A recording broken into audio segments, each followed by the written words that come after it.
Flowing ad budget on metrics that look great till the CFO sees them, that's bull spend. And marketers are calling it out in Dashboard Confessions. I remember telling my boss, it'll be good for the brand, when leads were slow. Yeah, it wasn't. Cut the bull spend. LinkedIn lets you target by company, job title, and more. Advertise on LinkedIn. Spend $250 on your first campaign and get a $250 credit. Go to linkedin.com/campaign. Terms and conditions apply. Frizz, breakage, or split ends? Meet your match. The K18 Molecular Repair Hair Mask delivers real, lasting repair. Its patented K18 peptide reverses damage on the molecular level, leaving hair soft, strong, and bouncy in just 4 minutes. So that damage that's been stressing you out, you'll see it disappear after just one use of the mask. Shop at Sephora or get 10% off your first purchase with code SPOTIFY at K18hair.com.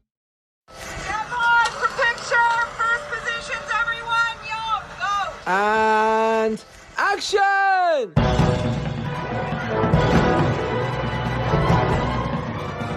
Hello and welcome to episode 331 of the Filmmakers podcast. This is a podcast where we talk filmmaking. From indie film to studio films to TV to commercials to documentaries and everything in between. How to get them made, how to make them, and how to try not to F them up. In our very, very humble opinion. I am Giles Alderson, and we are back. That's right, this is part 2 of our Business of Film Explained. With my two wonderful esteemed hosts joining me, it is Phil Hawkins. Hello. And Stephen Follows. Hello. Well, hello there. On this week's episode, we're going to talk about how to become a filmmaker, how we got our first films made, and I imagine that Stephen's going to quiz myself and Phil because he's going to come up with loads of facts we're not going to know the answer to. Things like, what is the average first-time director's age? What percentage of directors do other roles on a film set? All these things might get answered because, as you know, if you did listen to the first part in this series, you'll know it's a little bit loose, but we have amazing facts for you. If you haven't listened to that first episode, The Business of Film Explained Part 1, then do go listen to it after you've listened to this. It went down really well. It did very well. Because we discussed the percentage of writers, directors and producers who make more than one feature, and does failure exist? So let me introduce all our hosts for you today, just in case you don't know who we are. Phil Hawkins, he's a writer and director. He also produces, but he directed The Butterfly Tattoo, Being Sold, The Last Showing, For Warriors, Star Wars Origins, his fantastic fan film, and his latest feature film, Universals and Skies, Prancer, A Christmas Tale. Phil Hawkins, how you doing, buddy? I'm good, thank you. Sounds strange talking about Christmas movies and I know. And obviously, just like all sequels, all the greatest sequels ever made, as in, you know, Empire Strikes Back, and I'm going there, The Last Jedi. This one will be better. This is part 2, but this one will be better than the last episode. Yes. Yeah, we do sequels well. We do sequels well. Also joining us as our host today is the fantastic Stephen Follows. Hello. He is an established data researcher in the film industry whose work has been featured in the New York Times, The Times, and many more publications. He runs the fabulous website stephenfollows.com, where you can find so much information on filmmaking facts and figures. He's also taught at major film schools, and his screenwriting has won Virgin Media Shorts, the Reed Film Competition, IVCA Awards, and he's been nominated for the British Independent Film Awards and longlisted for a BAFTA. And Stephen has also produced over 100 short films and 2 features, Baseline and The Grind. How you doing, Stephen? I'm all right. That makes me sound like I'm 90. That's the idea. I'm Giles Alderson. I'm a director. I've made Wolves of War, Arthur and Merlin, The Dare, and Great. last year's The Stranger in Our Bed. And I've produced A Serial Killer's Guide to Life, Followers, Repeat, and recently 3-Day Millionaire, which is on Netflix. And it's out in the USA and Canada now as well. Go support indie film. Phil's Films, my films, Stephen's Films, and all our other hosts as well. Speaking of which, myself and Dom Lemoir, tomorrow afternoon, that's Wednesday, March the 22nd, we are on the panel of the Triple Exposure. It's their launch. Basically, it's a one-stop shop on productions to let you, the creators, do what you're good at, which is creating fantastic content. I just read that from their thing. So from 12 o'clock in London tomorrow, there is a big networking session, Q&As with Farah Abushwesha, who's a BAFTA-nominated producer. There'll be myself and Dom doing the panel, and then there's a big Q&A and a chance to mingle and network at the end as well. So do come and join us. Links to all those things I've just mentioned are in the show notes. And well done the Netflix, man. That's great. I'm really excited to see it again on Netflix, and I think it's going to do very well. Yeah. So, theatrical to Netflix, you're basically disproving all of Stephen's website. Not that I read Stephen's website, because I'm not allowed to for this podcast. You're being a bit of an awkward outlier, Giles. If you could Yes, I am. sort that out, I'd appreciate that. I think it's one of those, like 5-10 years ago, it was like it was theatrical. We want theatrical release. And now it's like everyone wants Netflix. And we were lucky enough to get both, I suppose. But we have fought for that. It wasn't like it just came easy. We made sure that we really worked hard with our distributors and sales team to push the theatrical release to make sure that happened. And then also for Netflix to work out as well. So over the moon. Look. Yeah, congratulations. I mean, it makes a huge difference to you as a director as well. I was talking a few weeks ago, I caught up with an old friend who is a director and has had a film on Netflix. I won't say any more about specifically who they are so that I can share more of their experience. And they had a very positive experience. But one of the things they said was their film was going to go on other platforms, and eventually Netflix got it as an exclusive. And they were like, great, can we have a theatrical as well? Netflix said no. And they went, well, no, we'll do all the work. And Netflix said no. And it went on Netflix. It did very well on Netflix, but this director described the anticlimactic nature of your film being released on Netflix as being sort of like uploaded to Dropbox. And it'd been such a tortuous, painful journey, like all films are. Like, it doesn't have to be a bad journey for it to be painful and long, and then finally to achieve success, and then it to do well, and it to sort of happen, I don't know, on Twitter. Like, it lacked that thing that we're used to, the narrative catharsis that directors are used to, which is ta-da, even if it is just a one screen and you can only be in one at any one moment. And he just said it was really hard to deal with. And I think that might be something new in the director's toolbox of things to expect. One of them will be it'll go out with a whimper rather than a bang, even if that's success. So, I don't know, something new for directors to have to adapt to. That's fascinating. Phil, how did you feel with your film? It was on Sky. It was a splash on Sky. But as Stephen said there, it wasn't.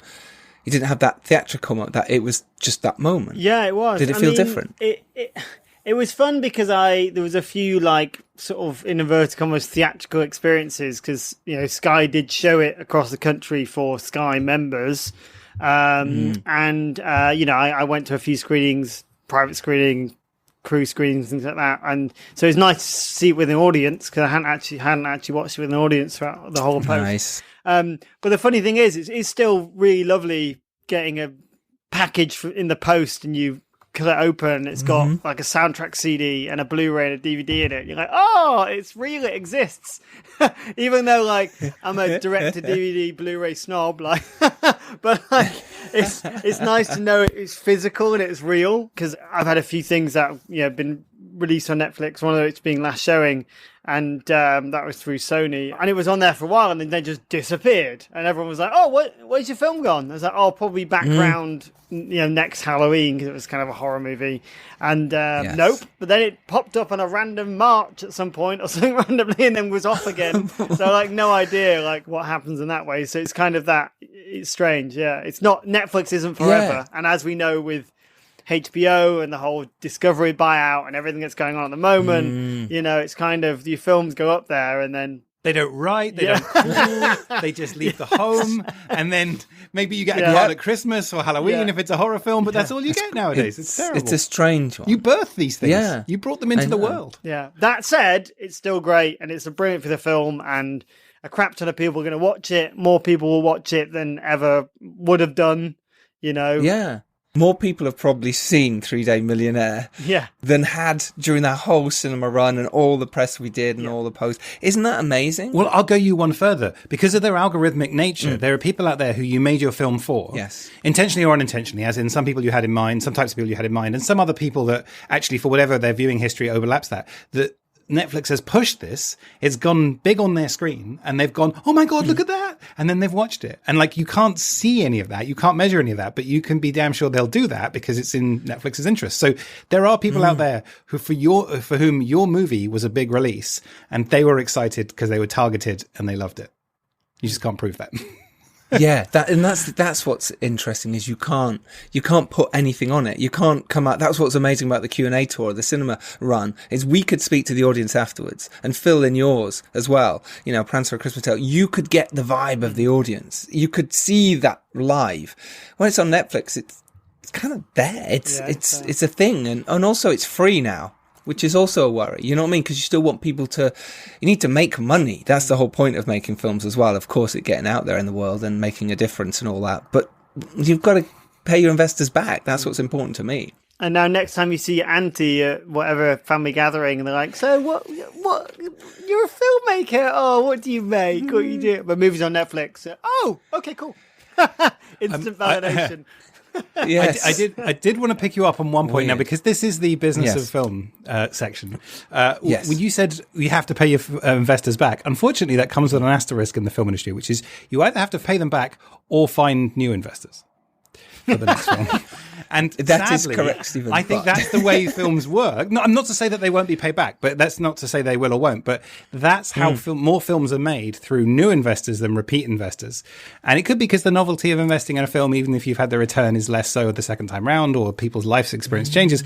But like, if you fail to make money in your film, you still get to make films. And so it is interesting how the film industry is all pointed at profit and investors' return, but not really, because there isn't this like credit history. Yeah. And also the waterfall of the way the money works is like, you know, if you sat around waiting to count your, you know, pennies at the end of a film, at the end of its life cycle, you'd never make another film, or you'd make another film in like 10 years.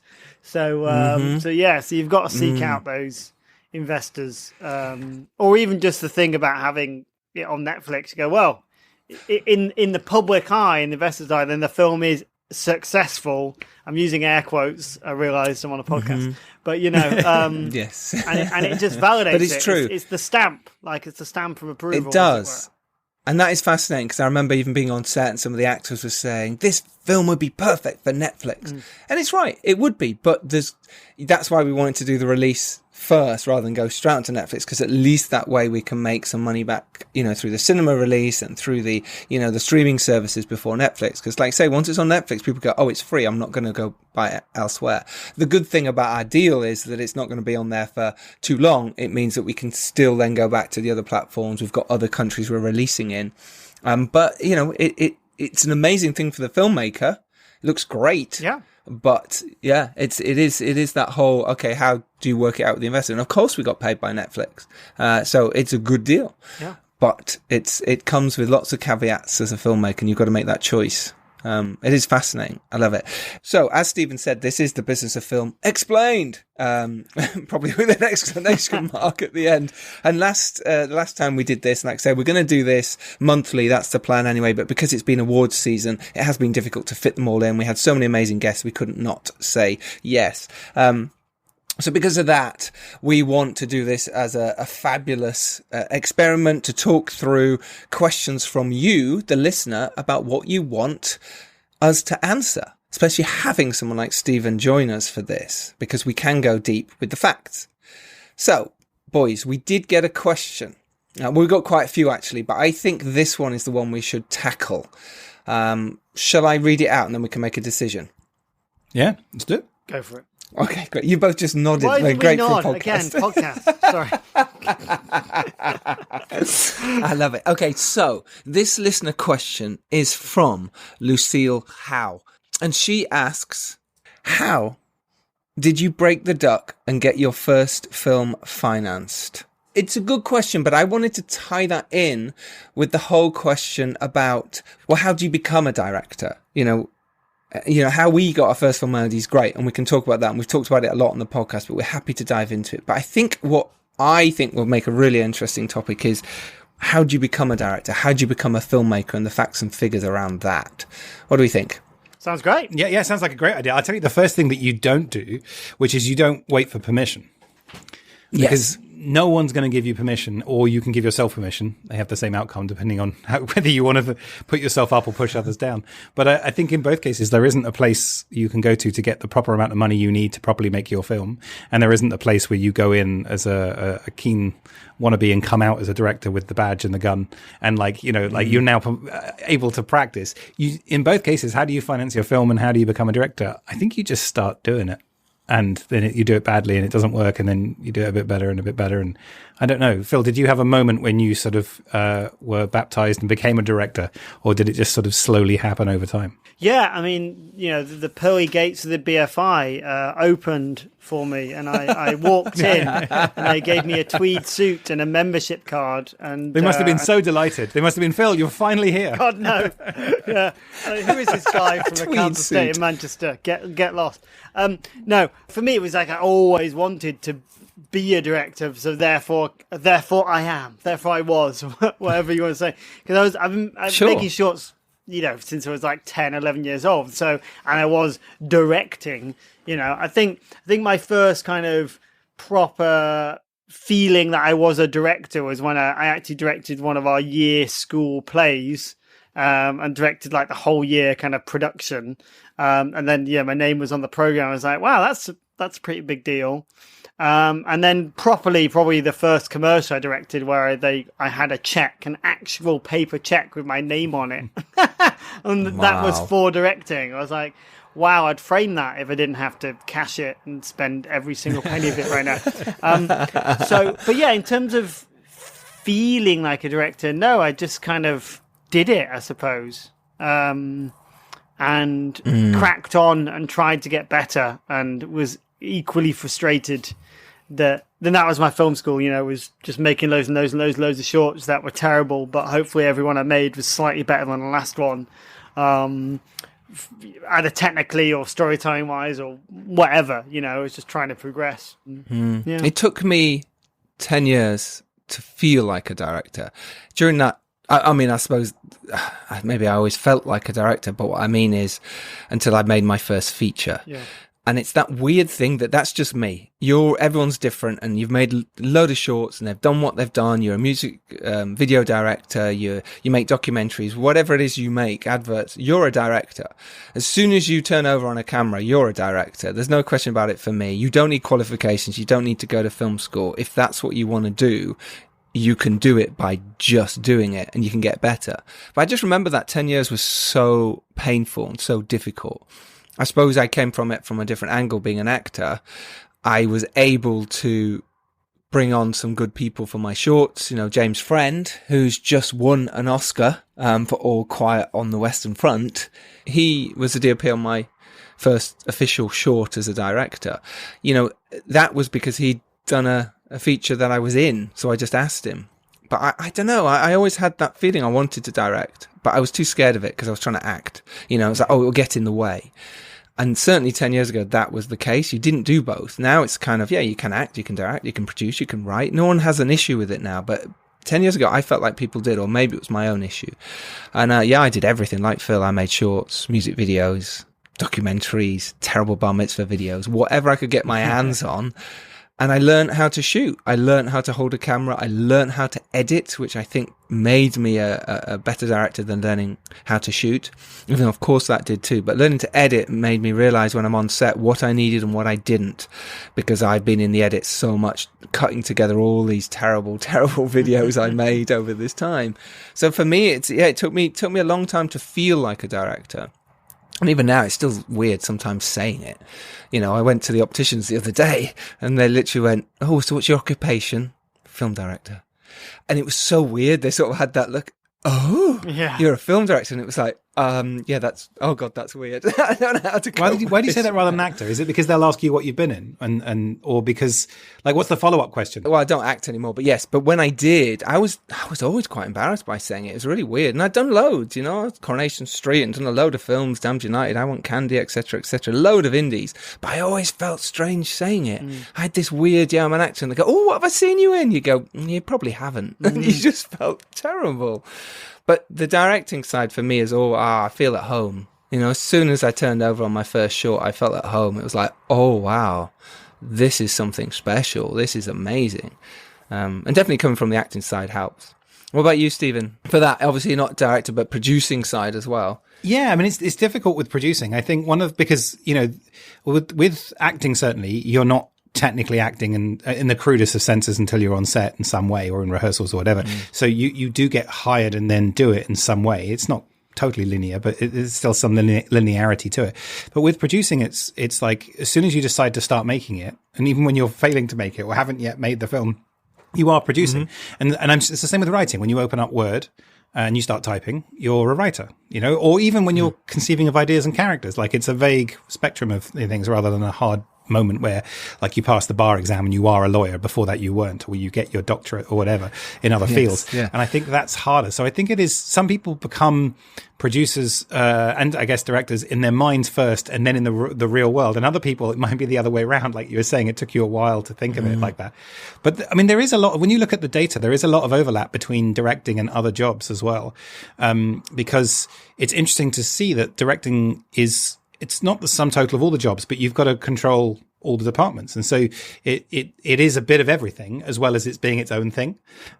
So I think well over like 2/3 of directors had also got a screenwriting credit at some point. So whether they see themselves as writers, as in like that's my primary profession, or whether it's just that they did so much on a script, they got a credit, it's hard to know. But then there's producing.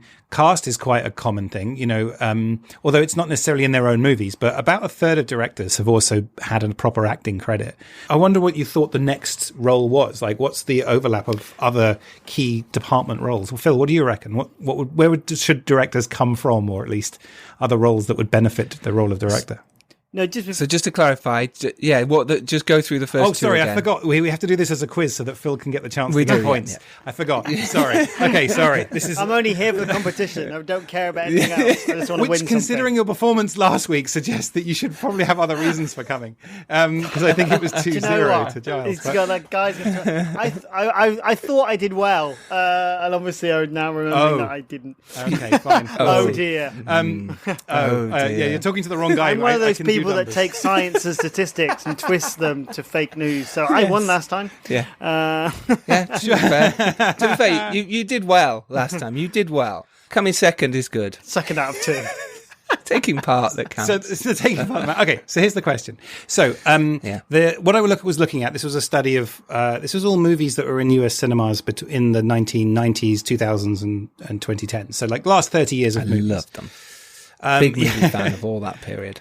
Mm-hmm. And I was looking at when someone got a directing credit, had they also worked on a film over that period in other roles? And so the most common were like writer, direct. They'd also written something that was about 2/3, 3/4. And then producing, about half had produced a movie. Half the directors had also produced a movie.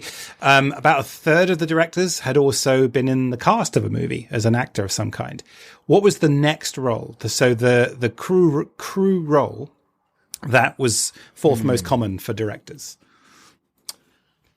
And this isn't in their own movie. This is just, the credits any something movie. Else. Yeah, so some of them might have come, in theory, they might have directed first and then got into editing, but it's or cinematography or whatever, but it's unlikely. I was a lot of directors I know of work either came from cinematography, and a lot of people come from editing as well. Especially on various things, especially sequels of movies. You sometimes find the editor becomes like the one that. So I'm going to say cinematographer. Okay. That was so random. You were talking editor. I know, but then I'm going to say cinematographer. No, but you're both going to say the same one. No, I don't think it's cinematographer. The reason I say that is I don't think that many cinematographers move to directing. I think there is a percentage, but I don't think it's fourth. And that's it. That's all we need to know.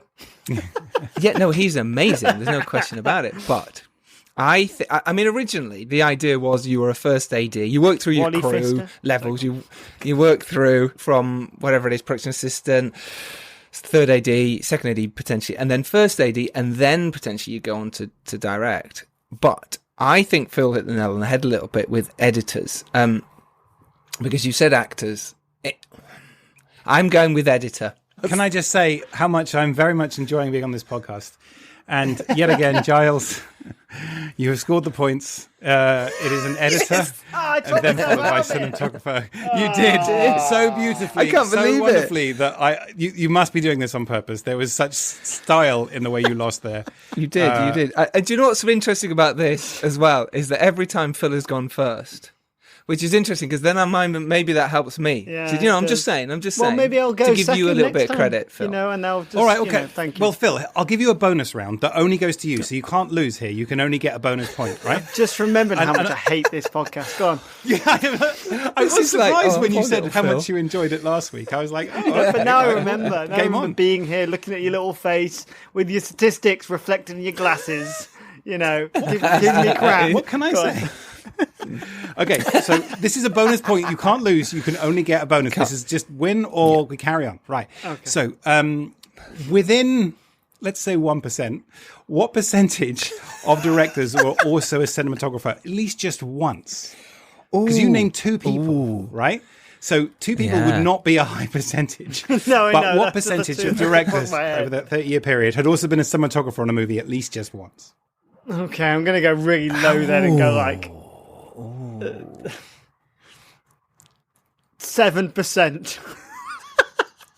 Well, never mind.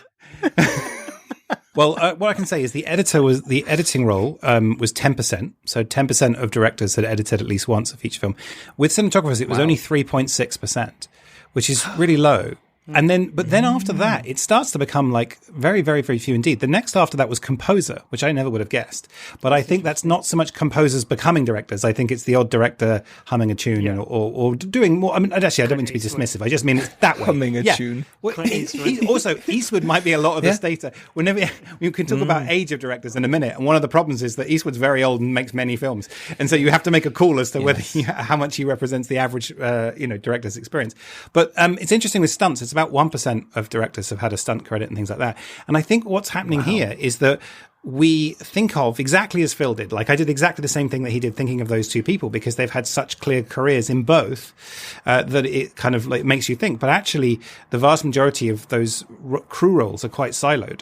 So if we go back to the question we were with before, how you become a director, there are some directing routes there are some crew routes that take you kind of close to directing. But to be honest, the best thing you can do is be a director. And so it might be that you also do something else, but you can't just become a cinematographer, work your way up the camera team, 10 years for each second AC, first AC, whatever, and then end up as a cinematographer and then wait for your turn to be called because that just doesn't happen. And so, I mean, it happens, I think on, what was the Johnny Depp film that Wally Fish did? My understanding was that... Transcendence? My understanding was that Christopher Nolan or someone else was going to do it, and then he pulled out and they were like... So that is a situation where you can wait in the wings and be called up, but it's unbelievably rare for that to happen. And so if you are going to be a cinematographer, there's it doesn't prevent you from being a director, but you should on the side also have a directing career underway and planned, whether that's shorts, TV, as we've talked about. So it's interesting. There isn't really a job that you can do that you can naturally assume you'll end up with director if you just carry on the conveyor belt and do the job well. You have to be an active pursuit of being a director. Here's where the statistics don't, for my money, relate to the human experience, because what makes you a better director is, for me personally, is by having lots of strings to your bow, by having worked in all these different departments, by understanding what the difference is between a focus puller and, and the swing gang and best boy, boy and all the other, cliches. But like, I worked up. I was a runner and I worked up and I worked in every single department because ultimately I was like, well, I'm going to be a director, so I want to understand and have language and shorthand and understand, what the focus puller is going through when I pick a certain lens and I'm trying for him to do a certain thing. and she's on take whatever, and I'm like, what's going on? And it's like, well, because technically it's near impossible. So it's things like that make you a better director, makes you a better either technically or as a storyteller. So so I would say that yes, I mean, it makes sense, but I wouldn't, all the people out there, doing their business cards with writer director on, and that's wrong. Like, don't. It's making sure you understand the tools and the other people around you, and this is why I say I think all directors should. Obviously, we talked about edit, and all directors should act. You can't, you might be very good at it, but you should at least try it to understand what it's like being the other side of that camera, 100%, and then that'll make you a better human being on a set and be a better director. So, well, I totally agree, because I think the thing is that what you're talking about here is actually a more important index than what I was talking about. Because what I was talking about, get to get the job, you're talking about doing the job well, and that's much, much more and more important, because obviously you need both. But actually, depends what your priorities are. But you need to be hired to be able to be good. But just being hired won't mean anything if you're not good and not good to work with. So, I mean, I did do a study. This is pre-pandemic, so it was around 2016. I was doing a big study into gender inequality in UK film, and I was hired by Directors UK. So we studied all of the British films made in the previous 10 years, and we spoke to a couple of hundred people, and we were trying to study why there were so few female directors, women directors at the higher ends of the film industry. And one of the things we wanted to do for that was to say, okay, what is the route into directing? And then we can measure, gender representation at each of these different stages. And we did do it, but at the same time, it wasn't as neat as I perhaps thought it would be before we started, whereas I thought there'd be like a typical route into directing. And the first thing we discovered was there isn't a typical route into directing. There are patterns, but even the editor as being the biggest crew role outside of acting and producing and writing, and that's still only 10%. And as Phil said, it may not relate to the quality of it. But what we did manage to do was we said, okay, well, there isn't a standard route that you can just do this, this, and this and expect to end up as a director. We did realize that most people's path to directing had three things they had to tick off, three sort of challenges, and you could do them in different ways and different orders and stuff. One, you had to get good at directing. You don't have to do them in this order. Number two, you have to learn how the industry functions. So both of these things that Phil's talking about. And the third thing was to get known and to some degree liked, or maybe trusted is a better word, by industry gatekeepers. And so we sort of summed that up as art system and people. So you've got to get good at directing, you've got to get good at getting films physically made, and you've got to allow people to let you, which is exactly what you were talking about, Phil. And that's probably a more important set of distinctions than yes, no, was hired, wasn't hired. Well, I think it comes down to, you've absolutely hit the nail on the head, and obviously this has come from the facts as well, is what you're like as a person, and why should anyone put any money into you, let alone your projects, right? It's just, why should they? So you've got to not only impress them with you and say, hey, come on my journey, you can be on my coattails as I make the film, and you can be, part of that. But they've got to be working with you for a large amount of time, like a really large amount of time. That if we don't like someone, if we don't connect with them, we're not going to invest our time as producers, the producers that are here in this podcast room. We're not going to go, okay, I will do that. I'm going to spend a year of my life, if not 2, if not 5, doing that.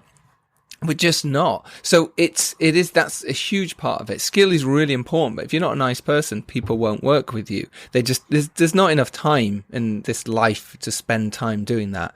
Skill is a massive part of it, but you've got to be nice, and then you've got to have that people skills, and then you've got to have ability on set as well. It's very different mindset, I think, making a film. It's a really strange place you're at. You're the leader of it, or certainly one of them. You're the engine that drives that ship. Well, leader's a good word. I don't think you have to know all the answers, but you need to lead. You're right, having that creative vision, but then explaining that creative vision to everyone else succinctly so they understand and are on board with your creative vision. Even if they don't agree with it, you have to persuade them to be on board with it. But I think those decisions, you're right. You've got to make decisions on script, cast, crew, locations, rehearsals, scheduling, what else, editing, DOP, what camera, what lenses, production design, costume, makeup, what actually you're going to shoot as well on top of all that, let alone the design. the look. I'm getting stressed with you just reading the list, and I'm not even a director. It's so I'm much. getting really excited. I mean, Phil was like, I can't wait. He's the leader here. Exactly. But it is, that's a lot, and you've got to do that every day. And certainly in the lead up to it, you have to have a vision and you've got to stick with it. And of course, other people can come and give you their verdicts and say, actually, look, it'd be better if you shot it like this. This would be nice. How about this? Of course, you should be able to listen and you should be open to listen. I think that for me is a good skill of directing, to know what you want, but then to be very open to listen to other people's opinions, because as a director, you don't get to direct that much. But your cinematographer, shooting a lot. Your grip, all the time. Your makeup people, constantly. So you've got to listen to them as well as having your own vision. This episode is brought to you by Perfect Bistro Cat Food. Cats, this ad is for you. Has your human ever called you picky, persnickety, choosy? If so, Perfect Bistro Cat Food is for you. With ingredients like wild-caught tuna and pasture-raised lamb, tantalizing textures, and delectable flavors that meet even the most discerning cat standards. You're not picky, you're just perfectionists. Perfect Bistro, mealtime perfection for every cat. Have your human visit perfectbistro.com. Now at McDonald's, a McDouble is $2.50, so you can get your gym gains on, or just get lunch for only $2.50. Get more value on the under $3 menu. Limited time only. Prices and participation may vary. Prices may be higher for delivery. I have a question that we kind of touched on before, which I very much want to turn this back into a competition because it was becoming too useful. I want it to be a competition. See, Phil, you don't seem so happy now. Phil, Hang on, Phil got a point. Phil got a bonus point for the below set. He said 7%, but no, he said 7. And I said within 1%. It was 3 points. Within 1%. Come on. Oh, that's hard, isn't it? Hard. Yeah, that's harsh. That's why it was a bonus point. I didn't want to make it a requirement. Yeah. I wanted to make it a bonus point, but this one, okay, within 5 years. So this is I'll give you a 5-year range.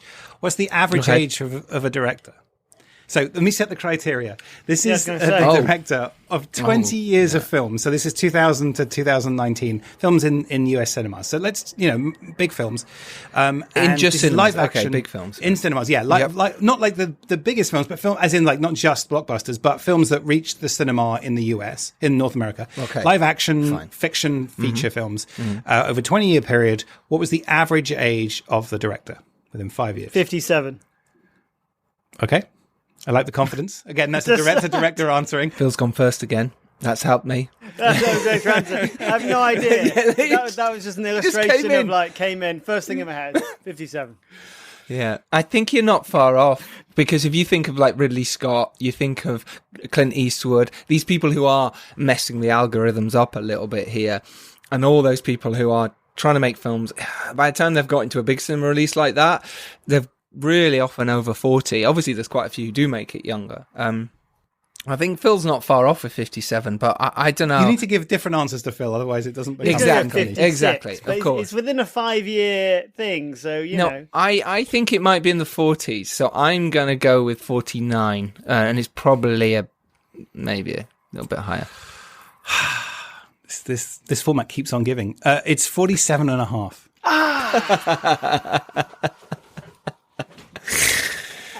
Wow, 47 and a half. We just have a moment for Phil, who doesn't look well. Can someone check on Phil? See it, bye, guys. I've got to do something. I broke Phil. Sorry, I'm going.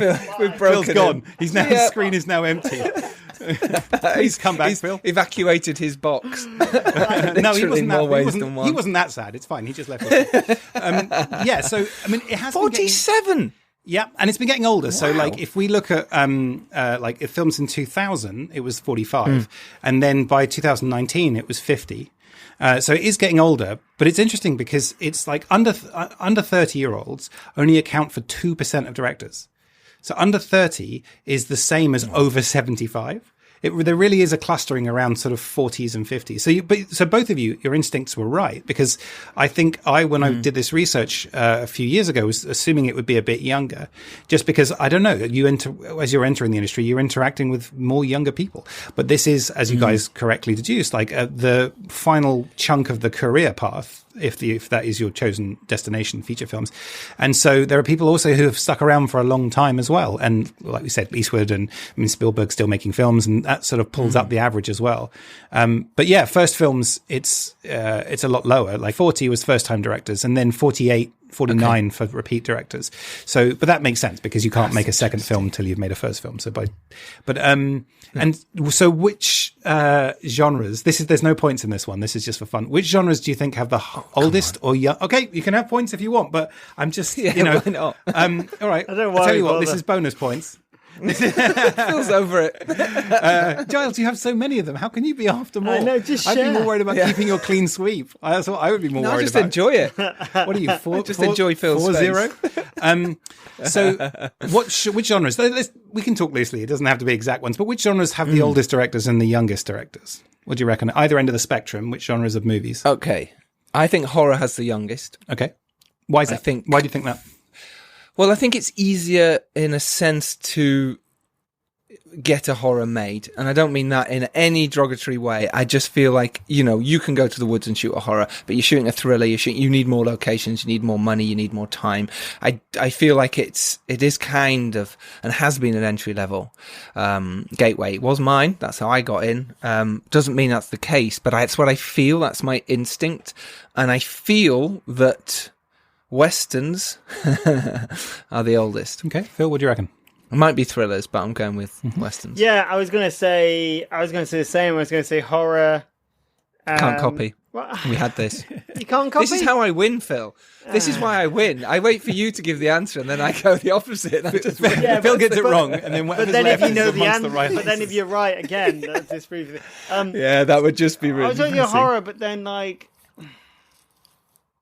maybe. What's comedy saying? I- What's comedy saying, Phil? Well, no, that I was going to say like comedy, but then okay, I'll go comedy because you've taken horror, and I'd probably go like historical drama for older, seeing that you've taken Western. Because I probably would have said the same. Stop talking, Phil, because now you tend to talk yourself out the right answers, and this time you've got the right answers. But So, yay! oh no! Okay, so Congratulations, the youngest point. Keep the The fanfare. youngest is horror. But the youngest is horror, but then comedy, and horror had gone, so that was the youngest you could have picked from. So I point got there. that right. So You get a point there as for well, me. Giles. Okay. But yeah, the youngest that was Thanks. left was comedy, being so kind. point there for Phil. And then historical films was the oldest films, or the oldest. So if we look at horror, it was about 43 years old, but for historical films, it was 54. So it's 11 years older. So quite a difference. This is the average. Wow. And so, yeah, it reflects somewhat the audience group as well. And I think you make what you like. And I think also there is a budget thing in there, because fantasy films, war films, they have older audiences, but they have bigger budgets. And so there's a certain trust thing as well. Whereas comedy and horror can be amongst the cheapest films. Inexpensive. Well, I guess they can be cheap as well, but like they could have the lower budgets. So yeah, I think, and I'm surprised you got that historical one. That's spot on. That's one of the genres that people forget exists. And so, Yes. 2 points there, Phil. Even though I think both me and Phil have made historical. In fact, it was my second movie. Was it your second as well? Your historical, Phil? First, actually, bizarrely. So I disproved. That was your first? Yeah, the first one was a adaptation of a Greek tragedy. So I'm really just screwing the stats. Yes. Although it wasn't theatrically released in the States, so it wouldn't count. But yeah. Yeah, you've still got it right. Well, on that then, Phil, because that's the question we are getting around to answering. It's all wonderful, all this stuff. But that's the question then. How did we actually get our first film made? That's the question we're sort of answering. So maybe you could enlighten us about first feature. Yes, first feature. Sorry, first features. Yeah. Well, my first feature actually came out of my old sixth form college. Goes to Varian College in Manchester. Whoop whoop. And they had got a pot of money from the government because they were great. They were a great still are college for drama and theatre, of which I was very much in and obsessed with at the time. And I think they were kind of struggling, or curriculum wise, for materials about classic Greek texts. And one of them being the Trojan women. And, it's not as if, you want kids to understand Shakespeare, you stick on Romeo and Juliet and Baslam and puts in some explosions and it's mega cool. That's cool. And you understand it, So Not that my film was any way, shape, or form. Didn't have any explosions but, either. They instead of them doing like, instead of doing a talk or, training, they were like, hey, why don't we make a film? Phil was a filmmaker, made a lot of shorts. So, yeah, I ended up doing an adaptation of The Trojan Women, which I very cleverly called The Women of Troy. And which was basically like a filmed version of a stage play, but filmed more like drama. So it was, it wasn't just like a wide shot of a play. It was really boring. It was trying to bring a bit of style and film to it. And so, yeah, that was kind of funded by, government, I suppose. And then got a release through a very kind of niche but successful educational distributor. And for many years, I was the one boring students who were studying Greek thing, because they wrote a book with it, and it was like work, so people had to watch the film and study it and all this stuff. So yeah, that was like my first kind of one. Well, that's amazing, and I think what's interesting there is you skipped over, I feel, and because we do that, a really fantastic part of this, which was someone asked you to make a feature film, in that sense of, look, it was, Phil's made some shorts, the way you sold it. Did you pitch for it? Did you have to sort of, sell yourself in any way? It was wonderful teachers, Rob and Wynne at Zverian, and they just believed in me, and didn't know if anyone else to do it. But they came and said, because they'd written a very clever, like it was their script. They'd written a very clever like adaptation version that worked for the stage and kind of worked to kind of simplify it, or a sort of clearer way of doing it. And they had their own version, so like, well, why don't we film it?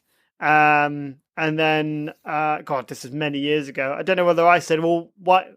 Let's just not just film it. Let's properly film it and do it, with wide shots and close-ups and dolly moves and all this stuff. It's very kind of minimalist, still on the stage with kind of black backdrops and minimal sets and things like that. But the performances were amazing. I mean, it was Wumi Masaku's first feature film role, and she's in like Loki and just and Francis Annan was your cinematographer as well. Who's gone on to make a brilliant directing career. Escape from Pretoria and Daniel Radcliffe. Because she was in the same college as me, and gone on, won a BAFTA and all this stuff. So obviously it's all based on the foundation I set. Of course it is. No, not all. She was a wonderful talent, but it was a great, it was a very great year with some really great drama students and a really lovely script, and we just went and shot it, and for the purpose of helping to educate others, and it worked, and it was very successful, financially and in terms of what it was for. So yeah, that was the first foray into it. I mean, officially, I'd say my first proper feature film was the next one. The Butterfly Tattoo. Out on location, and it was like casting and, more money, and it was like, all this stuff. But yeah, that officially was my first kind of feature length, definitely. Do you think it helped you then get the Butterfly Tattoo and your directing career going? Was this the sort of catalyst that you felt like, I'm a director now, this has worked for me? Yeah, it definitely helped. I mean, because it did work at film festivals. It was the kind of film that worked well at film festivals, so it won a few best directors and and all this stuff, which obviously always helps when you're trying to sell yourself when you haven't got much to sell yourself on. So yeah, that's definitely helped, because the next one was a pitch, and that's probably why it feels like it was the first one, because I had to pitch for it and do a deck, and I went to town with it and got that job. And it was a job, it's something I got paid to do. So that, I guess that's why that feels like my first officially, and felt more me in terms of style and shot choice and stuff. Whereas, the Women of Troy was very much like, what is the best way effectively to represent this thing on stage? Because it couldn't move away from stagecraft too much, because it was supposed to be studying a play, but it was using cinematography and the tools we have to kind of try and help tell a story in a visual medium that just wasn't a boring wide shot that kids are going to switch off watching. So it's it was an interesting exercise, really. in kind of directing, I suppose. This is what I keep saying, and I said it on this and say it to people, is like when people hold out and expect their first film to be the one that wins Sundance, you know, it's like, no, just make the film. And like, you know, and wherever it comes from, whatever it is, just make it, because then you've made it, and then now you're a feature film director, you know. Yes. And I, you know, if you asked me years ago, you know, Spielberg, Star Wars, whatever, obsessed, going, oh, your first feature film is going to be an adaptation of a Greek tragedy, I'd go, what? Sold around schools. You know? Yeah. But it was. And then I had something to show that had actually beautiful performances in it, really lovely performances. And that helped get the next thing, which had some beautiful intimate performances in. Very different movie, but, you know, it definitely helped. And so you just there isn't a world where I would have said no to it because I didn't want to do it or didn't think, oh, it was right for me. I just did it because you just grab a hold of anything when someone says, can you come and make me a film? Well, I think also it was part of a flow, you know. wasn't it? So like, because you'd been doing other projects like shorts and things like that, it wasn't like you felt like you just started to become a director. You may have become a feature film director, but that's sort of a technicality or workload thing. And you may have been paid for the second one, so you didn't go pro till afterwards. But in your heart of hearts, you were on a journey and it felt contextually relevant to the next, you know, the previous one and the next one after that. And I think that's the important thing. That's the thing that you can create in your own mind and then hopefully in the minds of others, is that this is a sort of, I mean, I haven't found a good way of describing it really, but there's a power I think that independent filmmakers have when trying to get their films made, and it applies here to directors as well, which is the power of inevitability, or the perception of inevitability, and making it seem like it's inevitable. It doesn't mean necessarily it has to happen right now, but it's like the way you described it yourself. You were like, yeah, you seem like the best choice. You didn't have to be the best director in the world ever. You had to be, of all the people, all the options they had, the one that they were like, yeah, we trust him with this. It makes sense. It sort of flows. It seems inevitable. And that's what you were doing by doing other projects before, and then the way that, however they first approached you, and you embraced that and said, hey, I can make it bigger, better, whatever, you know, like the way you describe it yourself. So I think that's the real truth, is that you're not really not a director, then a director. There's not really a day where it happens. You do it badly and infrequently, and then better and more frequently. And if you're fortunate and you keep at it, you find you're doing it well frequently. I don't know. This doesn't feel very analytical, but yeah, and it's that thing like the day before, you know I was on set as a runner on a commercial, and then like the next week after I shot that thing, it's only shot in like 3.5 days or 4 days. Wow. It's a really short amount of time. I was back on set, you know, doing VT op or running or whatever. You know, there wasn't like this whole, I'm a director now. You know, it was just like, I've got this opportunity. I did it and then cracked on. And, you know, and it wasn't just like, it was still using the lessons and the tools learned watching other directors do their job to try and help, you know, what I was doing in that film. Like it definitely informed, hopefully made me a bit better, you know.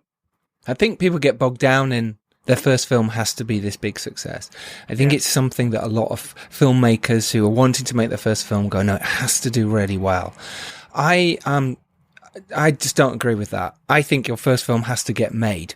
I think you have to go make stuff, and that's how you get work and you get better. Look, if your first film's a huge success, congratulations to you. You are 1 in a million. Stephen will probably give us some facts on that. But by you doing it, you can only get better. And once you've made a feature, you go, Oh, I see now. Okay, this is what I need to think about next time. I made that mistake. And isn't it better to make a mistake in a smaller scale? You know, in just you and your friends going out and shooting something and hoping it does well and putting it out or not putting it out. It doesn't matter. You've learned and you've grown and you've made a feature. You do what you like. And what about yours, Giles, though? Like, what was your first official one? Well, the first official one sort of came out before the official one I made, which is kind of weird. The Dare was my first official feature film as a director-writer, which I got paid for, though I was making a documentary at the same time called World of Darkness, which came out, I think, just before The Dare did. The Dare took quite a while in post, but it was such a hard battle to get that film made. Saying that one, it was harder battles on other ones. It's like I say, that 10 years of me trying to make feature films, we had so many with so many names attached, so many producers, and they just weren't right for us. I was not in with the right team. I was not prepared to take the lead. I was relying on other people. I was not ready. And every time I tried to make something or we got somewhere, it just fell down. I wasn't in control. And I don't mean that in any, I have to control it. I mean, I was hearing it third hand from someone else who's speaking to someone else. I didn't know if they were speaking to them or not. I was just taking them on their word. And as soon as you sort of separate from that, and I wrote them myself, I wrote the scripts myself. I was always bringing other writers in. And as soon as I took control of that, this is my script, no one could push me away. And that was happening. You hadn't made a feature. So someone was like, yeah, well, we've got Jason Statham now, so there's no way you're directing it. You know what I mean? And it was that whole, oh my God, what am I? Well, don't worry, you'll get a co-producer credit type thing. It was like, well, hang on a minute, I've been working on this for 2 years, 5 years, 10 years. So as soon as the dare came about, because I did it on purpose, what we were talking about there is my horror it was a gateway. It was I can probably make this for 10 grand in my garden. I can make this, I can maybe get 150 from an investor, which is what happened. We found an investor in the UK who went, okay, I believe in this. I've got 150. He actually didn't have any money, but that we'll maybe come back to that at another point. But what we did do with my friend and now brilliant actor and producer, Julian Kostov, is he took it to the studio, New Buena Studios, who make Rambo and Rocky and all the Falling Down series and whatever they're wonderfully making over there, these action films, and they read it and loved it and said, we're just not making this right now. So I just played them against this so-called 150 in the UK and called them up and said, look, if you don't do this and you want to make this movie, we're going to have to make it in the UK because this investor here really wants to do it. It was just an absolute lie. But at that point you went, okay, well, if you fly over to Bulgaria tomorrow, I will see you, pitch to me, tell me why you think we can make your movie, then let's talk. So I did. I had no money, but I jumped on a plane the next day and just went around this amazing studio at New Buena Studios and talked and pitched and had everything prepared by that point in the best possible way. There must have been a bit of you thinking you might be catfished. Yeah, come to Bulgaria tomorrow and I'll give you some money. Like that. I think we've all heard that line before. But I would have taken it. At that point, I'd have taken whatever it. Gets your film made, right? But I have a question for you. So, during that period, during that 10 years where you were saying that the films, however you described them, weren't meant to be or weren't going to happen, do you feel that if you had acted differently, just broadly, you don't need specifics, but you could have made it more likely to get made? Or do you think that what those 10 years gave you was like, no, I need to take control of the process. There was nothing I could have done with hindsight even to get those other films made. So yeah, do you think that it was, how much of it was down to you and the way you were inexperienced, or how much was down to you were just approaching it differently by the time you were actually getting them made? Great question. I think it's both. I think I had not enough experience, so I was relying on other people's also inexperience, but telling me it was experience. And I also wasn't able to control anything because I didn't have the experience. So I think it comes down to, I hadn't even gone off and made, I've made a load of shorts, obviously, and like I say, bar mitzvah videos and music videos, whatever I could, but suddenly you're dealing with a lot of money and named actors, and you are now just some kid who's written this or involved in this or put his name down to direct it type thing. You are the problem. Why should anyone take you seriously? And it was only once I started making films that I realized that you have to be leading the charge. You have to be at the front. You have to be in all the meetings. You have to be the one making sure that no one's pulling the wool over your eyes or going behind your back or stealing your investors or speaking to other people or trying to get rid of you, because that's what happened. Whether they're meant to or not, that is what happened. And I wasn't ready for it. I wasn't the producer director I am today. I love that. But that takes time. I love the idea that you, when someone is the director of an indie film, everyone's telling them, you're the problem, you are the problem, you're the problem. And one day you have to stand up for yourself and go, I am the solution. Yes. That's it. Well, that's the difference. I mean, you laugh, but I've had that as well. Like, it's like, you're not done enough, so we can't get that cast member. And like, I had it on a few things that didn't happen or weren't happening earlier on. Actually in between, after doing Botfighter 2, which felt like my first proper thing, and then after that, in that kind of years of development hell of like, oh, he's done this nice movie, let's do other things, I was always the problem.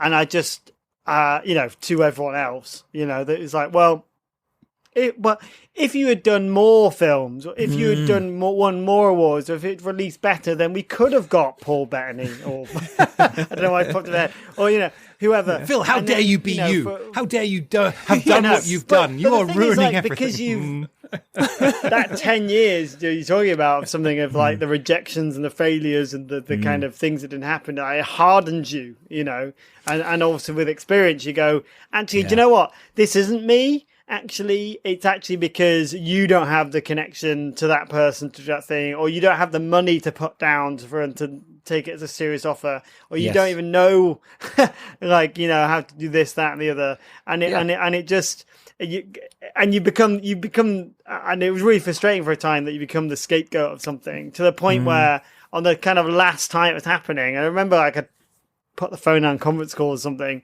And I speak to my wife or then girlfriend, who you met. Did you meet her on one of your films? On Butterfighter 2. And, it was, I was like, why are they always, I feel like I'm the problem and maybe, what can I do to be better or not, and you stop having that and you go, wait, hang on. And I used to, I remember the moment I started to get really annoyed about it on a call, I was like, okay, if you're about to say this is my problem, then I'm done, okay? Because this is not what the problem is, right? Of course, if you had Ridley Scott, you could get whoever.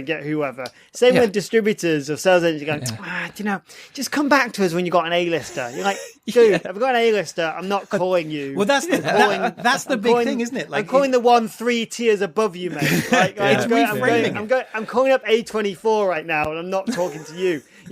So like, go away, like, stop it. But that only comes with experience. They're saying, I can't fund this with you. And what you need to hear is, I can't fund this with you. As in, you're the problem, because this is the film. And not only is this is the film, and Phil, you're saying this is the film because I'm the best person for the job. And Giles, you're saying, I'm the best person for the job because I control this film. Either way, both take you to the same route, which is, I'm making this film. Are you helping me do this? Rather than, how is this film getting made with or without me? That is the exact mindset you need to have. And also, hello, producer, you chose me. Yeah, absolutely. But as soon as you get that in your mind, it changes everything. I was so much in, awe's the wrong word, I was so much in debt to these people, who were saying they're doing stuff. I was so afraid that if I said something, I would be booted out. And I suppose that's what I mean by the control, in terms of, if I write this myself, it's my script. The only thing they can do is still make my project, but I'm now not directing, but it's still my script, so I'm going to be involved in some way. And it was just that moment where you went, no, hang on a minute, this is, why am I the issue? This is you can't do it yourself. And again, when you're first starting out, why should anyone give you money? It was my phrase. Why should anyone believe in you? So all your bigger producers, all your Netflixes and your Amazons and your Skys and your studios, why are they going to give you money? So of course you're going to attract the people who are the wannabes, the people who are trying to make stuff. Or it's the easiest thing to put on a business card is producer. Anyone can do it. And of course you're going to be burnt, and of course you're going to be hurt. And I had 10 years of that, and it was absolutely heartbreaking, crying into your bed and just going, what have I done? Why am I doing this to myself? This is terrible. No career, feeling of failure. And you've just got to fight before that happens. I spent too long in other people's shadows. And that's what I'm saying to our listeners now. Don't do that. This is yours. Take control as much as you can without being a bully, without being a dick, just saying no. What have you got? If you haven't got anything, I'm moving on, and be prepared to be brave to move on. If it's not working, move on. It's yours. Don't wait for anyone else to make your film. I'm making this film. Are you going to join me? Are you going to help me? Like, that's the framing you need. Yeah. And I think that it's very easy to be gaslit by people who are more experienced, more confident, brash, or whatever it might be. Yep. And they might be, I'm not even saying they're right or wrong. I'm saying it's irrelevant because it's your film. And so they might, and also they're usually right. Everything they're saying is usually factually correct. If you have a bigger star, if you have a different director, if you get Ridley Scott, as Phil said, like, those things are facts. That doesn't mean you have to then base your decision-making process on that, because they haven't got your interests at heart. And I think that's one of the number one things, is that they have their own interests at heart, which is fine. But don't they're pretending otherwise, because your best interest is in being attached to that project and getting it made, even if it's 10 years later. Your best interest is not in helping them get their film made with somebody else. And so I think it's okay to be selfish with this one, because you don't owe anyone anything and it's your project. So hold on to that and have that self-confidence that is perhaps unearned at that point because you haven't done 1,000 films, but is something that you will build over your career. And ultimately it's your film. I'm making this film. Do you want to help me? Can you help me? Are you, please prove that you can help me.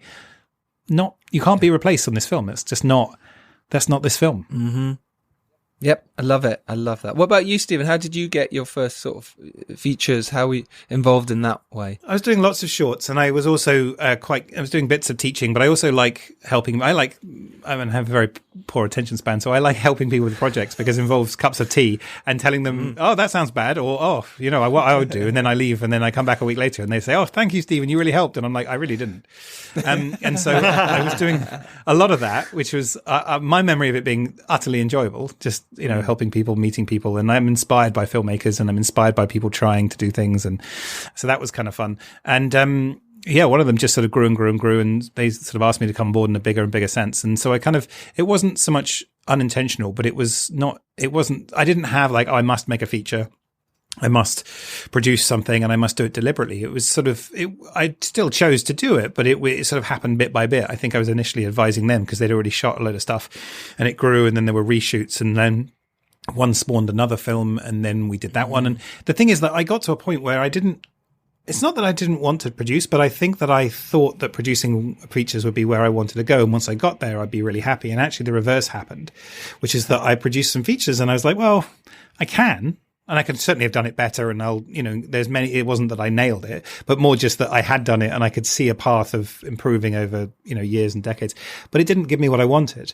And I also struggled with something that I wouldn't struggle with now, but which was about ethically fundraising.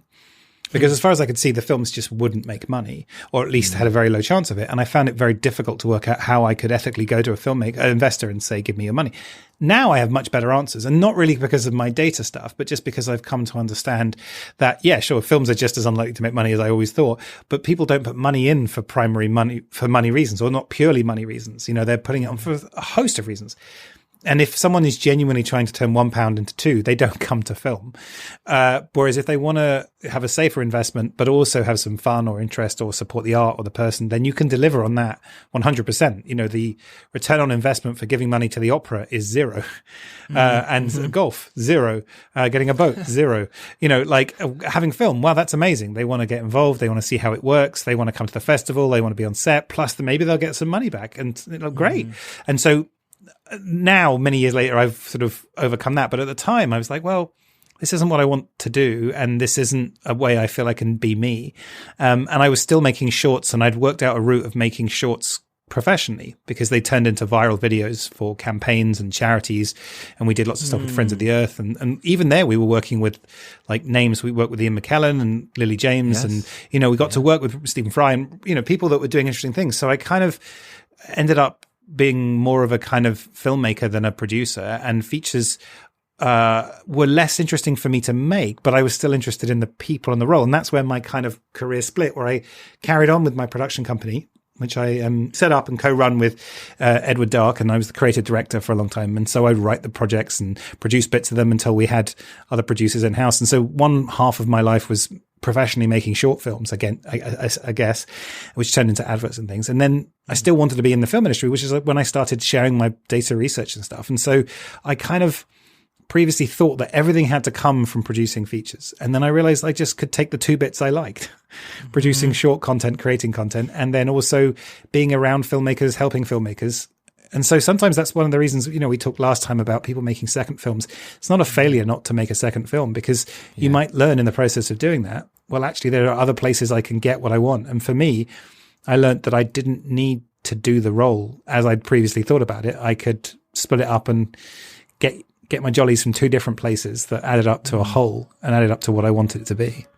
And that's so important to know. Listen, this business is very hard. It's exactly what this segment of the podcast is called, the business of film. And it is so hard. It is difficult. You have to know your stuff. You can't swim through it. You just can't guess. You can't, well, you can, but you certainly need to know your facts, figures. You have to come with your paperwork. You have to get lawyers. You have to get accountants. You need to know what you're doing. And that takes time and effort and concentration, but you can do it. But if you get there and you go, hang on, no, I prefer this side of it, that is totally fine. And as Stephen says, that is not a failure. That is a success because you found something you want to do. Not everyone can be in front of the camera. Not everyone can be directing. You know, there is many other roles within the filmmaking world you can do. And you've just got to find the thing that makes you happy. So yeah, Stephen, I was right because most directors then just become cinematographers. So that's why I did that answer earlier, because they think, directors, too much answer, just give me a camera and a coffee and I'll be absolutely fine. It didn't matter which order they did the jobs in. It's true. Going back to what you were saying, Giles, it is my theory of filmmaking is that every single element needs to be loved by someone, but it's not all going to be loved by the same person. That's just not possible. And when you discover that you don't love something, find someone who does, because everything deserves to be loved, even if it's making the cup of tea or it's moving equipment. Somebody is where they are in their life, maybe not forever, but they I can't believe I get to do this. And so and when I realized I didn't love producing, I was like, all right, I'm out. That's incidentally that's my colloquial non-data evidence theory of why there are so many bad horror films, because people make horror films who don't like horror films. And I think you should make what you love. I made one. Don't like horror films. Do you love horror films? No, I don't. Is your film a good horror film? No. It's a good horror film. I haven't seen it. I don't know. It's a good horror film. Okay. It's in front of me here. I've got it as my placeholder for my mic. Well, I would say it's a good psychological thriller, but it's not a horror film. No, look, I'd say not everyone can like films. Like there is an audience that discovers that film every year. That's the great thing about making a horror film, or inverted commas, and with someone that is so iconic to horror that people discover it every year. And you get very nice tweets about it, and that's where you figure out where it's showing. Like, where have you seen it? Yeah. Legally, I think that with all genres, I don't think it's just with horror. See, I really like horror. I never liked horror. I hated it as a kid. It was like, oh god, no, I'm scared. But as soon as I was in them as an actor and then started making them, I fell in love massively and deeply. But I'm the same with all genres. I like all filmmaking. I like all films. I am that kind of a person. I don't have a specific genre I like more than any other. And I've been lucky enough to have made quite a few genres in my time, if not nearly all of them. Religious one I haven't done yet. But I think a Western. I'm doing a Western soon though, hopefully. But I think you can do, I don't think you need to be sci-fi is my only one. I'm sticking to that. I think that's something else maybe we'll talk about in another. I was going to say I have data on this, but we have no time. So next week maybe, or next month maybe. But let's take some reader questions as well. Like or listener questions. Yes. If anyone's got anything for the three of us, or anyone wants anything, looked at the data, and then we can chat about it. We really do want to hear what you guys are pondering, and we've had some great questions come in. So keep them coming. Yeah, keep them coming, because we can bounce off that. The Filmmakers Podcast at gmail.com. or on our Twitter, Filmmakers Pod, or Instagram, thefilmmakerspodcast.com. Do we have another little fact before we go? A little quiz? Is there another one, Stephen? That just when I thought it was safe. I mean, Phil, I was being nice. I wasn't. Phil, you're doing well. I wasn't doing going to. Well, he's on. You. Is it 5-2? I don't need your pandering or your, Phil, I think you do. 3-1 or 4-1? I don't know. I think it's 4-2. But Phil, you might need his pandering. I'm just saying. You can have 2 points. Okay, give me 1 second. This is a double pointer. You get this right, Phil. All right. Okay. Here we go. This is one that I think you can probably figure out. Okay. So I looked at this is over a sort of similar time period. I was looking at over a long time period how many films have more than one director. Now, this is all films made, not just it's like 270,000 films. By the way, I'm going to tell you this stat, but the actual question is a follow-up, right? Okay. Because the thing is, this has changed over time. So I could ask you, the time series I did was from 1949 to 2019, something like that. So I'm not going to ask you that, because that would be too much of a sort of stick in the air. But that was 23. About 6% of films have more than one director. Now, the reason is that there's a slight... Actually, no, I won't explain too much until later on, because it'd be... Okay, yeah. So here's my actual question. My actual question is... Okay. So we're looking at feature films that have more than one director listed. Which genres have the most and the fewest number of more than one director listed? Which genres? Most likely, least likely to have more than one director listed. And Okay, either let's of you can think go about first this. because you seem to, Phil, you seem to complain whether you get to go first or second. First or second is true. maybe Phil can choose whether he goes first or second. Yeah. Interesting. I think, okay, just to throw out thoughts. Okay, so horrors often two people do it together. Do you know what I mean? They jump in and do it together is a general rule of thumb. I've found that people have made that. Sci-fi's potentially could be the same again. By the way, Stephen, is there a generic term called drama in this? There is. And so what we're using is IMDb's classification, which means that I think something like 60% of all films are listed as a drama. So actually drama becomes, as you correctly sort of supposed here, actually not very interesting because it's a sort of a mirror for the whole industry. Yeah. It's not specific enough. But this is all genres and all types of feature films that were made and listed on IMDb, I think, and a few other sites as well. What about documentary film? No, I don't think documentaries are in there. Oh, so it's all narrative based. Okay. I mean, I'd probably say I'm going with most likely comedy and least likely historical drama. I did well on that one last time. It's not always the answer to every question. No, that is the answer to life. It is everything. More comedy, less historical. No. I'm going with... Or no. Wait, have you not finished, Phil? Sorry, no. I was thinking about changing historical drama, but I did that before and I screwed it. So you're trying to read Stephen's face right now, aren't you? And I'm not. I'm not looking because he's not very good at. I'm a good poker player. I'm a good poker player. I can do the math and the face. He is good. Oh, shut up! I'm going to go with. It's either horror or sci-fi. I feel. I don't know why. That's in my gut. So I'm going to go, I think it's horror, but I'm going to go with sci-fi just because I think it might be interesting. And I think the least likely is...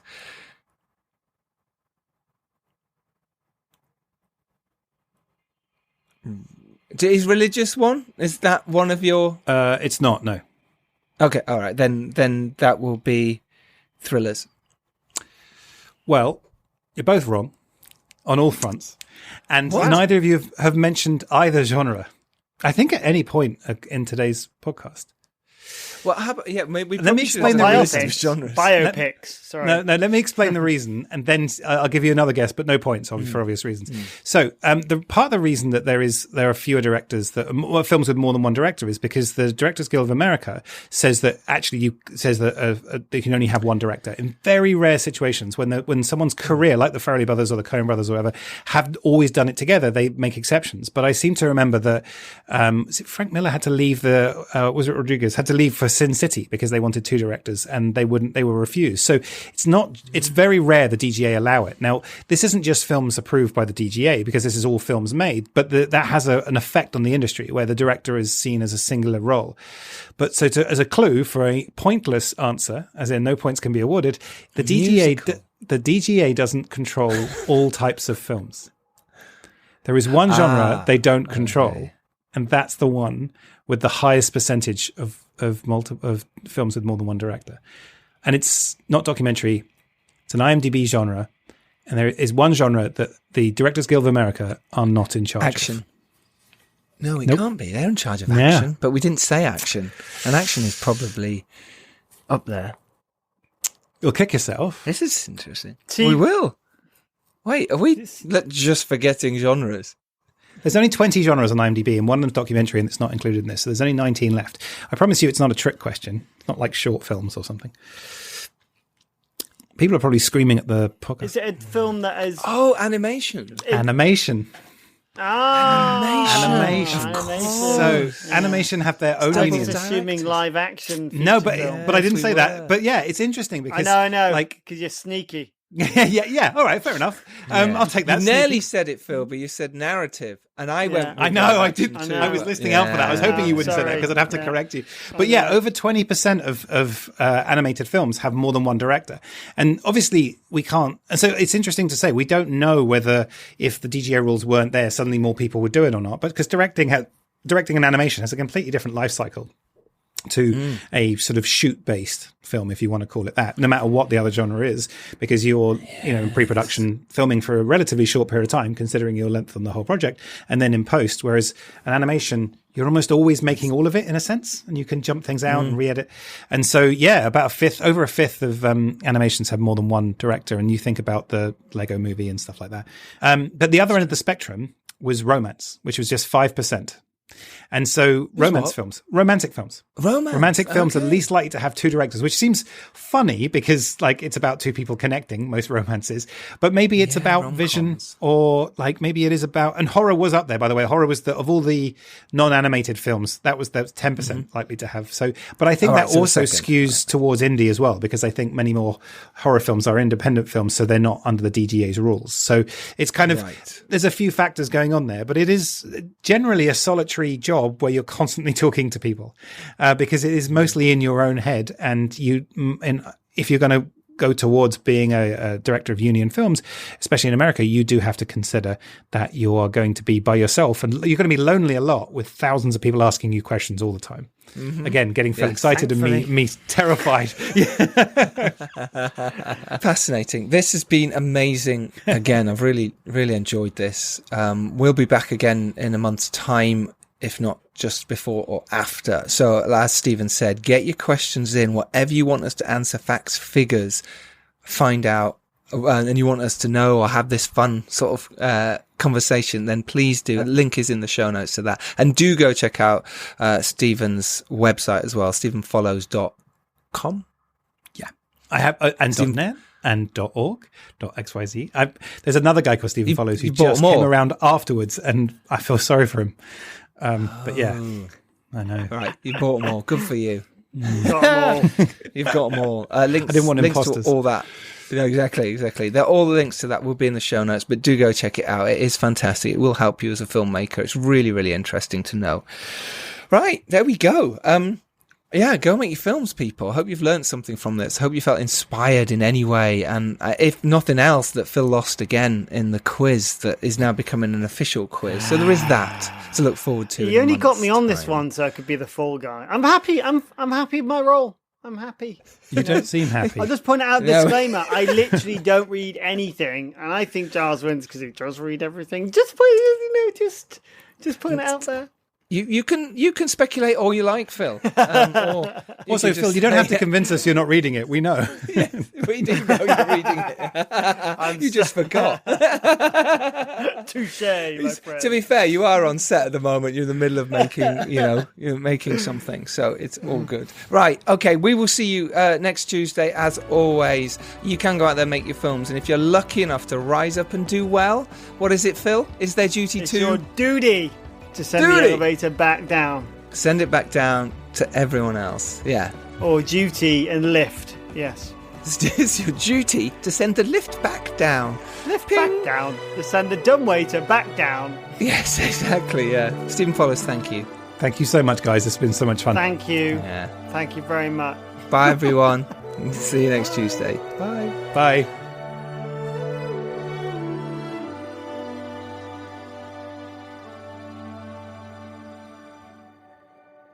Ryan Reynolds here from Mint Mobile. I don't know if you knew this, but anyone can get the same premium wireless for $15 a month plan that I've been enjoying. It's not just for celebrities. So do like I did and have one of your assistants switch you to Mint Mobile today. I'm told it's super easy to do at mintmobile.com/switch. Upfront payment of $45 for 3-month plan, equivalent to $15 per month required. Intro rate first 3 months only, then full price plan options available. Taxes and fees extra. See full terms at mintmobile.com.